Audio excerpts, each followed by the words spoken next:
ஹல்லேலூயா. So Abraham கிட்ட இருந்து இயேசு கிறிஸ்து வந்துட்டாரா? ஆபிரகாம் கிட்ட இருந்து இயேசு கிறிஸ்து வந்துட்டாரா? இன்னைக்கு நம்ம கிட்ட இருந்து யார் வரணும்? என்னங்க உங்ககிட்ட இருந்து உங்க பிள்ளைங்க இல்லை, உங்ககிட்ட இருந்து யார் வரணும்? ஏசப்பா ஏசு கிறிஸ்து ஒரு சந்ததி வரணும்.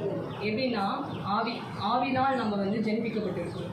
இப்போ நமக்குள்ள இருந்து ஃபர்ஸ்ட் நான் சொன்ன கிருபை சத்தியம் எங்க இருக்கு? நமக்குள்ள இருக்கு. அப்போது நம்ம அந்த கிருபை சத்தியத்தை உணர்ந்து அவருடைய கற்பனைகளை ஃபாலோ பண்ணி வாழும்போது ஏசு கிறிஸ்துவோட பிள்ளை இவன் சொல்ல மாட்டாங்க, இவனோட பாபோனோட தெய்வம் ஏசுன்னு சொல்லுவாங்க. ஹல்லேலூயா. உங்களுக்கு புரிஞ்சிச்சா? ஆபிரகாமுக்கு ஏசு கிறிஸ்து வெளிப்பட்டாரு. அவர் வெளிப்பட்டதுக்கு அப்புறம் நமக்கு தெரிஞ்சிச்சு. இன்னைக்கு நம்ம அவருக்காக வாழும்போது விசுவாசத்துக்கும் சரி எதனாலும் கீழ்ப்படுதல் எல்லாம் வாழ்ந்துட்டோம்னா இவங்களோட தெய்வம் யார் தெரியுமா? ஏசு கிறிஸ்து. அப்படிதான் சொல்லுவாங்க தவிர ஏசு கிறிஸ்து. ஏன்னா அந்த ஒரு மேன்மை யார் கொடுத்துருக்கா? ஆண்டவர் நமக்கு கொடுத்துருக்கிறாரு. அவரை வச்சு நம்ம அடையாளம் காமிக்கல, இவங்க இன்னாரோட தெய்வம் தாண்டா அவரு அப்படிங்கிற ஒரு பெருமையை கர்த்தர் நமக்கு கொடுத்துருக்கிறாரு. ஏன்னா அவர் நமக்குள்ள இருக்கிறாரு. அந்த விசுவாசத்தின் கிரியை வெளிப்படும் பொழுது இவங்கெல்லாம் விசுவாசம் மட்டும் இல்லை, எல்லா ஆக்ஷன்ஸுமே அன்பாக இருக்கட்டும், கீழ்ப்படுதலாக இருக்கட்டும், நன்மை எதுனாலும் நம்மளோட ஆக்ஷன்ஸ் எல்லாமே இயேசுவை வந்து வெளிக்கொண்டு வரும். நம்ம தான் ஜென்ரேஷன் இல்லையா? நம்ம தான் வந்து இயேசுவோட சந்ததி. முன்னாடியே ஆண்டவர் ஆபிரகாம் ப்ராமிஸ் பண்ணாரு, வந்துட்டாரு. இன்னைக்கு விசுவாசிகளான நாம் எல்லாரும் யாரோட சேர்க்கப்பட போகிறோம்னா ஆபிரகாமோட சேர்க்கப்பட போகிறோம். அவங்க எப்படி ஆபிரகாம்லேருந்து இயேசு கிறிஸ்து ஒரு சுவிசேஷம் வெளிப்பட்டதோ இன்னைக்கு எனக்கு யாரோ ஒருத்தர் சுவிசேஷம் சொல்லியிருக்காங்க இல்லையா? அதான் நான் ஏற்றுக்கொண்டேன். நான் யாருக்காவது சொல்லும்போது அவன் ஏற்றுக்கொள்வோம். ஸோ ஆபிரகாம் சுவிசேஷம் சொல்லப்படும் போது நம்மளும் இன்னொருத்தவங்களுக்கு சுவிசேஷமாய் வாழணும். ஹல்லேலூயா. அப்போதுதான் இந்த கிறிஸ்துமஸ் நாட்களில் ஸ்டார் தொங்க விடுங்க, எல்லாத்தையும் பண்ணுங்க, எல்லாமே பண்ணுங்க. ஆனால் நமக்குள்ளே இருந்து இயேசு வராத வரை அது கிறிஸ்துமஸ் கிடையாது. ஹல்லேலூயா. அது டிசம்பர் 25 மட்டும் கிடையாது. ஒரு ஆவிக்குரிய மனுஷன் ஆபிரகாமின் சந்ததிக்கு தினமுமே கிறிஸ்துமஸ் தான். இயேசு பிறந்து கொண்டே இருக்கும். இயேசு பிறந்துட்டாரு, ஸ்வீட் எடுங்க, கேரல்ஸ் போங்க, அதெல்லாம் ஓகே தான். இந்த டிசம்பரை சுவிசேஷத்தின் மாதமாக நம்ம வந்து ஒரு சான்ஸ் கிடச்சிருக்கு நமக்கு. அதுதான் நம்ம வந்து கடைபிடிக்கணுமே தவிர ஒவ்வொரு உள்ளான மனுஷங்கிட்ட இருந்து இயேசு வராரா? எல்லாமே இம்பர்ஃபெக்ஷன் தான். அதுக்குன்னு ஆபிரகாம் அப்படியே 100% நீதிமான் கிடையவே கிடையாது. தாவீது 100% நீதிமான் கிடையவே கிடையாதுங்க. அந்த இம்பர்ஃபெக்ஷனில் பர்ஃபெக்டான காட் வந்து இணையும் போது அவங்க மகிமைப்படுத்தினாங்க. ஹல்லேலூயா. அப்போது நம்ம எல்லாருமே விழுவோம் தான். நான் இதை செய்வேன், நான் நல்லவளாக இருப்பேன், நல்லா பேசுவேன், இது பண்ண மாட்டேன் அப்படிலாம் இல்லை. விழுந்து போவேன். விழுந்து போன தாவீதின் குடாரத்தை கர்த்தர் மறுபடியும் எழுப்பிப்பார் மாதிரி விழுந்து போன நம்ம வாழ்க்கையும் கர்த்தர் சரி செஞ்சுட்டே இருப்பார். அதுக்கு நமக்குள்ளே யாரும் சத்தியமும் கிருபையும் நமக்குள்ளே இருக்கணும். அது இயேசு கிறிஸ்துவா நமக்குள்ளே இருக்கும்போது விழுந்து போனாலும் கர்த்தர் நம்ம எழும்ப பண்ணுவார். ஆபிரகாம் அப்படி ஆரம்பிச்சதுனால தான் புதிய உடன்படிக்கை புதிய ஏற்பாட்டிலேருந்து ஆரம்பிக்கல. எங்கேருந்து ஆரம்பிச்சு சொல்லுங்க. ஆதி. Very good. ஸ்தோத்திரம். ஆதியாகமத்திலே ஆரம்பிக்கப்பட்டிருக்கு. அது ஆண்டவர் எங்கே தெரியுமா ஹானர் பண்ணாரு? புதிய ஏற்பாட்டில் ஃபர்ஸ்ட் வர்ஸ் யாரும் திறக்காம சொல்லுவோம். மத்தேயுல இப்போ யாரும் கிறிஸ்மஸ் கிஃப்ட் நானே கொடுப்பேன், யாரும் பைபிள் திறக்கக்கூடாது. மேத்யூ சாப்டர் 1ல் என்ன சொல்லப்பட்டிருக்கு? ஃபர்ஸ்ட் வார்ட் நல்லா யோசிச்சு வசனம் சொல்லிட்டீங்க அப்படின்னா நான் என்னால் முடிஞ்ச வார்த்தை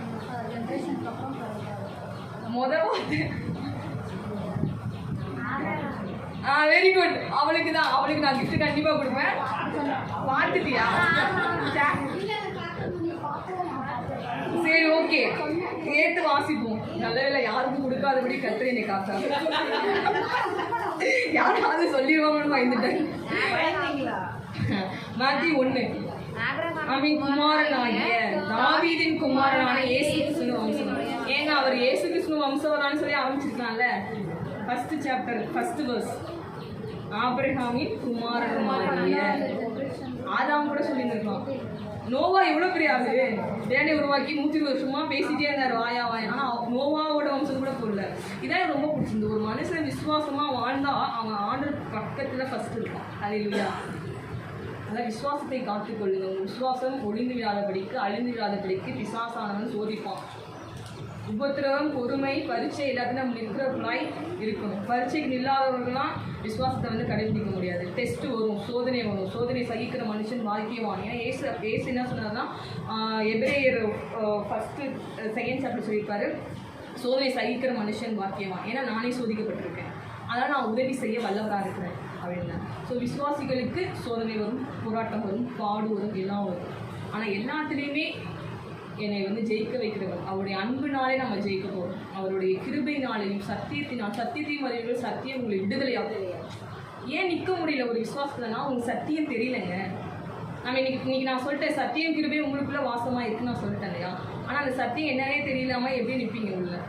சத்தியம்னா இந்த வார்த்தைகளை படித்து அது என்ன சொல்லப்பட்டிருக்காங்க கொஞ்சம் ஃபாலோ பண்ணும்போது ஆக்ஷன்ஸில் கொண்டு வரும்போது நம்ம வந்து விடுதலையாகும். ஸோ ஆண்டவர் ஆபிரகாம் வந்து விசுவாசத்தினால புதிய ஏற்பாட்டின் புதிய உடன்படிக்கை, இன்றைக்கி நம்மளாம் புதிய உடன்படிக்கை இருக்கோம். அதுக்கு ஃபஸ்ட்டு சுவிசேஷம் ஆபிரகாம் அறிவிக்கப்பட்டது.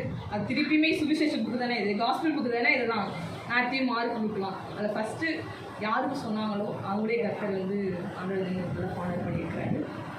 ஆபிரகாமின் குமாரன் அதுலேருந்து வரவர் தான் யோசேப், மரியாளோட ஹஸ்பண்ட்.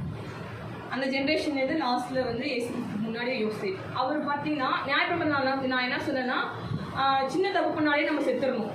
மரியாள் வந்து கர்ப்பமாக இருக்காங்க. யோசிப்பு நிலைமை என்ன இருக்கும்? இப்போ காலகட்டத்துனா பரவாயில்ல, ஏதோ பொண்ணு கிடைச்சாலே பரவாயில்ல அப்படின்னு நம்ம இருப்போம் இல்லையா. ஏதோ ஒன்று என்னவா ஆகிட்டு போகிறோம் அப்படி சுச்சுவேஷன் தான் இன்றைக்கி. ஏன்னா இது யதார்த்தமாக வாழ பழகிட்டோம் இந்த காலத்தில். அதனால் அது பெரிய மேட்டராகவே இருக்காது இப்போதைக்கு. அப்போது வந்து அப்போது ஒரு பொண்ணு வந்து எங்கேஜ்மெண்ட் ஆனதுக்கப்புறம் ப்ரெக்னெண்ட்டாக இருக்கான்னா அவளுடைய கதை என்ன? ஊர் கல்லால் அறியுதோ இல்லையோ தெரிஞ்சவன் கல்லால் அறிஞ்சு கொண்டுருவான். அதுவும் ஹஸ்பண்டு ஏற்றுப்பானா? அந்த மென்டாலிட்டி நான் சொல்கிறேன். அப்போது ஒரு மனுஷன் அவளை அசிங்கப்படுத்த துணியலை. ஹல்லேலூயா. இயேசு கிறிஸ்து உலகத்துக்கு வர ஒரு விசுவாசி தேவைப்படுறோம். புரிஞ்சுங்களா? யோசேப் பற்றி நம்ம வந்து இயேசு கிறிஸ்து மட்டும் பேசக்கூடாது. அதுக்கு வர காரணமாக அந்த பாத்திரங்களும் நம்ம நிறைய பேசுவோம். மரியாதை எல்லாரும் பேசுவாங்க. ஆனால் மரியாதை ஒரு பாதுகாக்க ஒரு மனுஷன் தேவைப்பட்டான். அவன் தான் யோசேப். அவன் அசிங்கப்படுத்த துணியிலங்க. ஆனால் தள்ளிவிட ஏதுவாங்க. சரி நமக்கு வேண்டான்னு சொல்லிடலாம் அப்படின்னு அவன் இருந்தானே தவிர அவளை அசிங்கப்படுத்தியோ அவளை அப்படி இருக்கான்னு வெளில சொன்னான்னா கல்லெறிஞ்சு கொண்டுருவாங்கண்ணே. புரியுதுங்களா? கல்லெறிஞ்சு கொண்டுருவாங்க. அப்புறம் மரியாதை பாத்திரம் எல்லாமே போயிருக்கும். இயேசு கிறிஸ்து வர தடையாக இருக்கும். யோசேப்பின் மனுஷன் உருவாக்கணும், யோசேப்பின் மனுஷன் நீதிமானாக இருக்கணும், யோசேப்பின் மனுஷன் விசுவாசியாக இருக்கணும். அங்கேருந்து இயேசு கிறிஸ்து வரும். எல்லா காலத்துலேயுமே ஒரு விசுவாசி தேவைப்படும்.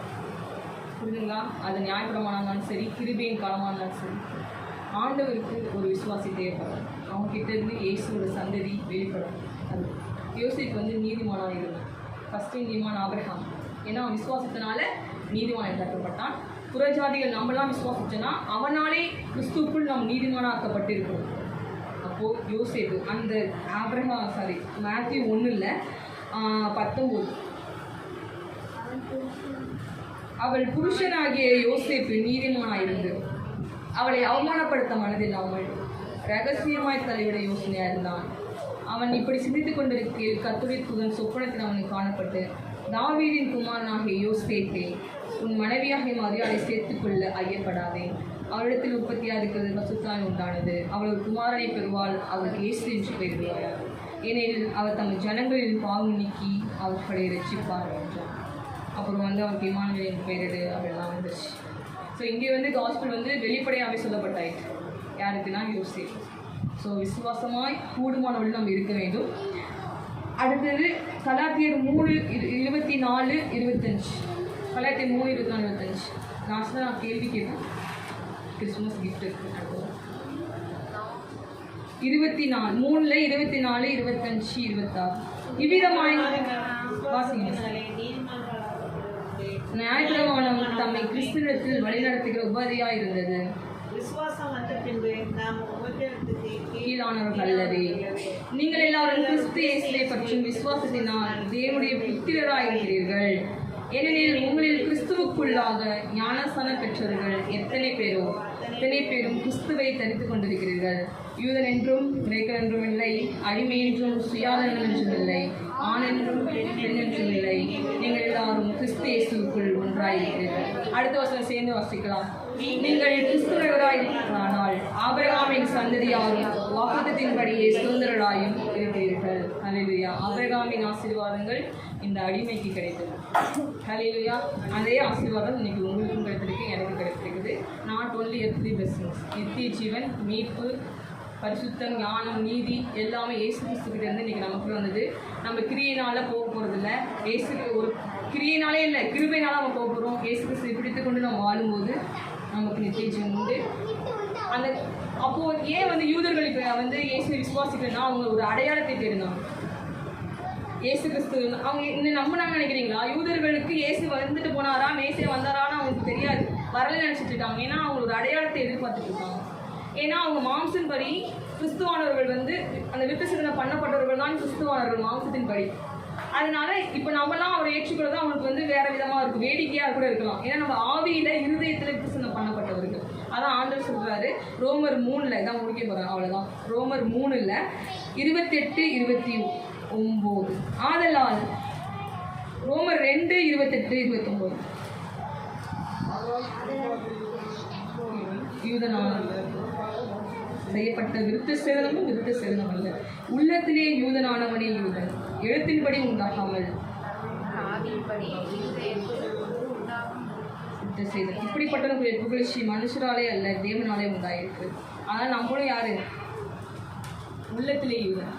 ஹல்லேலூயா. அதனால இன்னைக்கு இந்த கிறிஸ்மஸ் மாம்சத்தின்படி நீங்கள் செலிப்ரேட் பண்ண போறீங்களா, இல்லை விசுவாசத்தின்படி ஆவிக்கேற்றபடி செலிப்ரேட் பண்ண போறீங்களா? அந்த யூதர்கள்லாம் இன்னமும் மாம்சத்தின்படி அவங்களுக்கு ஒரு அடையாளம் இருக்குது, அவங்களுக்கு ஒரு பெயர் இருக்குது யூதன் என்று. அவங்க வந்து இஸ்ரவேலுங்கிற ஒரு இதுக்குள்ள இருக்கிறதுனால அவங்கெல்லாம் கிறிஸ்தவர்கள் என்று பெயரிடப்பட்டாலும் இன்னைக்கு நம்ம ஹிந்து பேக்ரவுண்ட்லோ முஸ்லீம் பேக்ரவுண்ட்லோ இல்லை ஏதோ ஒரு ஃபாலோ பண்ணிட்டு வந்து இயேசுவை ஏற்றுக்கொண்டு ஆவின்படி நம்ம விருத்தசேதனை பண்ணப்பட்ட நம்ம தான் மேன்மை பாராட்டணும். அது இயேசுவால் நமக்கு உண்டாயிருக்கு.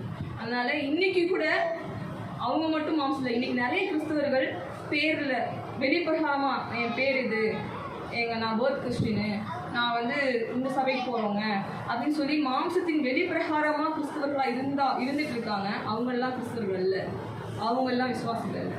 உள்ளான மனுஷனுக்குள்ள இயேசு இருந்து ஆக்ஷனில் இருக்கிறவங்க தான் உண்மையான கிறிஸ்தவம். கண்களை மூடலாம். தகப்பனை இயேசப்பன் நாளுக்காய் நன்றி செலுத்துகிறோம். உள்ளான மனுஷன் நாளுக்கு நாள் புதிதாக்கப்பட வேண்டும். ஆபிரகாமின் சந்ததிக்குள் நீங்கள் இருந்தீங்க, இன்னைக்கு எங்களுக்குள்ளே நீங்கள் இருந்து வெளிப்பட்டு கொண்டு இருக்கிறீங்க. அதற்காக ஸ்தோத்திரம். இங்கே வந்த ஒவ்வொரு பிள்ளைகளும், ஒவ்வொரு குடும்பங்களும், ஒவ்வொரு வாலிப பிள்ளைகளும், சிறு பிள்ளைகளும், வயதானவர்களும் ஆண்டவரே அப்பா அவங்க வாழ்க்கையில் வெளிப்பிரகாரமாக நான் கிறிஸ்துவன், வெளிப்பிரகாரமாக நான் வந்து எல்லாம் பண்ணுறதுனால கிறிஸ்துவன் என்றெல்லாம் உள்ளான மனுஷன் உள்ளுக்குள்ளேருந்து கிருபையும் சத்தியம் வெளிப்படும் போது இயேசு கிறிஸ்து ஒரு மனுஷக்குள்ள இருந்து வெளிப்படுறார்.